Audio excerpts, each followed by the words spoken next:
All right, we need to have a little chat about something that's been grinding my bark lately. Karens, you know who I'm talking about. That person who's always demanding to speak to the manager over the most insignificant nonsense. You didn't get 3 extra pumps of hazelnut syrup in your latte? Relax, lady. It's coffee, not a moral victory. Look, I get it. Sometimes life's frustrating. You order a sandwich with no pickles and it comes loaded with pickles. It's annoying. But you know what you do? You just pick them off. You don't stage a full-blown protest at the deli counter. And what's with the entitlement? Like the world owes you something because you exist. Sorry, Karen. Nobody cares that you didn't get your gluten-free, dairy-free, sugar-free oat muffin. Try being a squirrel. Half the time, I'm just hoping the acorn I buried last month hasn't turned into a science experiment. And let's talk about the speak to the manager thing. You think the manager's going to roll out a red carpet and hand you a trophy for Customer of the Year? No. They're going to nod, smile, and then laugh at you in the break room. If you're throwing a tantrum because your coupon expired, you might want to take a hard look at your life choices. And why do Karens always film themselves during their meltdown? You're screaming at a barista over a 50-cent upcharge, and somehow you think you're the hero of this story?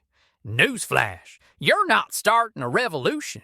You're just a grown adult throwing a hissy fit over flavored syrup. You know what happens in the squirrel world when one of us acts like that? We get chased off by the rest of the gang. No one wants to hang out with the squirrel who's screaming at the wind because their nut stash wasn't where they left it. And the parking lot Karens? You're fighting over a spot like it's the last tree in the forest. You block someone in and then act like you're the victim. Lady, you drive a minivan that's seen better days. Just park 2 spots over and walk like the rest of us. Or is your pedicure too delicate for the extra 20 feet? And can we address the Karen hair? You know what I'm talking about. The asymmetrical bob with frosted tips that just screams, "I'm about to ruin your shift."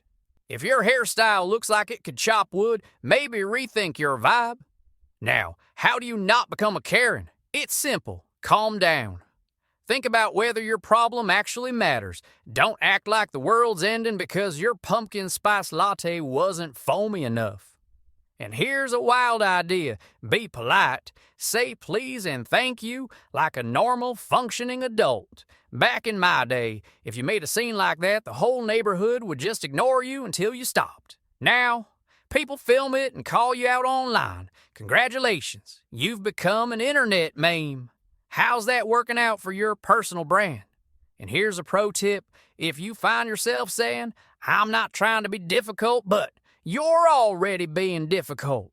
If your voice goes up an octave while you're demanding justice over a missing straw, you might just be the Karen in the wild. I'm Gus. I'm grumpy. And if I see one more human yelling at a drive-through speaker because they forgot your ketchup, I'm personally mailing you a chill pill wrapped in acorn shells. Now subscribe, unless you're too busy starting a petition to ban paper straws.